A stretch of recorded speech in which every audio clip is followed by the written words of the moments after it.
morning mga kagapper.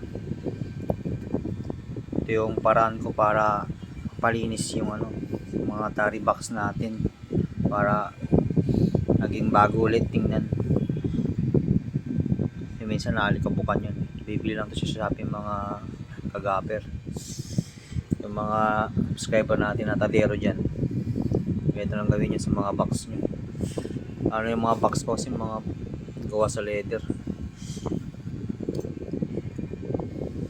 Ito napunasan na to, kaya pansinin nyo mas maitim na sa dito.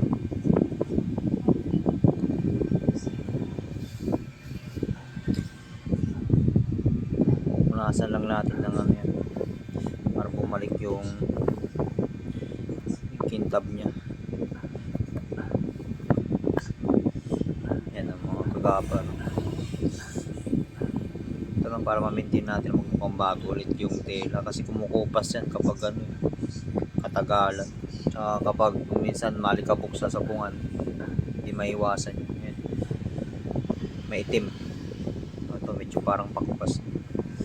Nasa natin yan.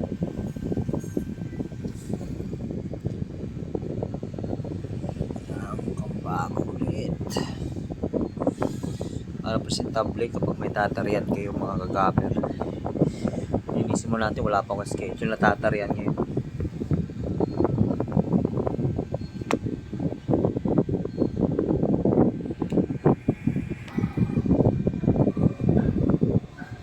Yan, pansinin nyo mga kagapper, may team na yun ditong part.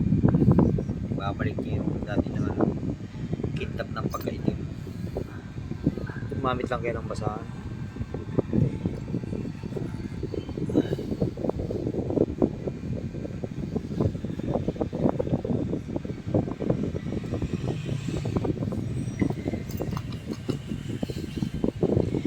Itong box ko, pinagawaan ko lang to ng bag para pag tinambak ko dito sa pwesto hindi gasgasan, kaya malikabukan.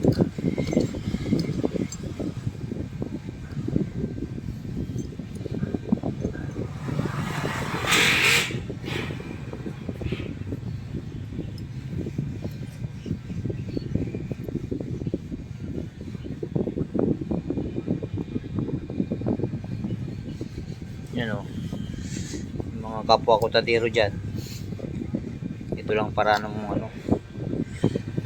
gawing bago ulit tsura ng mga gamit natin.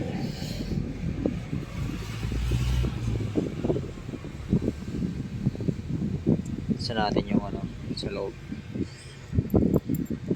na to, 120 capacity yung tari box ko. Yung ibang tari ko nakalagay sa kabila dito sa paligid.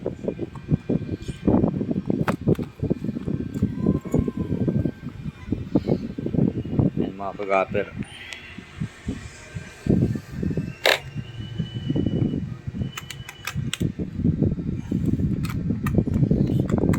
Kasi natin yan pati sa loob.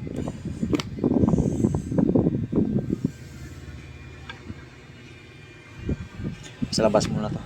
Isa natin. Bago ulit.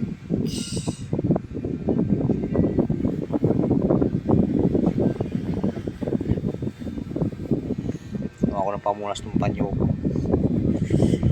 Yan, mga kagapper o. Tabo, part na yun. Tinan mo. Parte na yun, lalong umitim. Bumalik yung dati niyang kulay. Itong pang pakintab natin po ginagamit sa mga bag kasi ito mga to, sa mga luxury bag. Yan, yung pagkakaiba mga kagapper.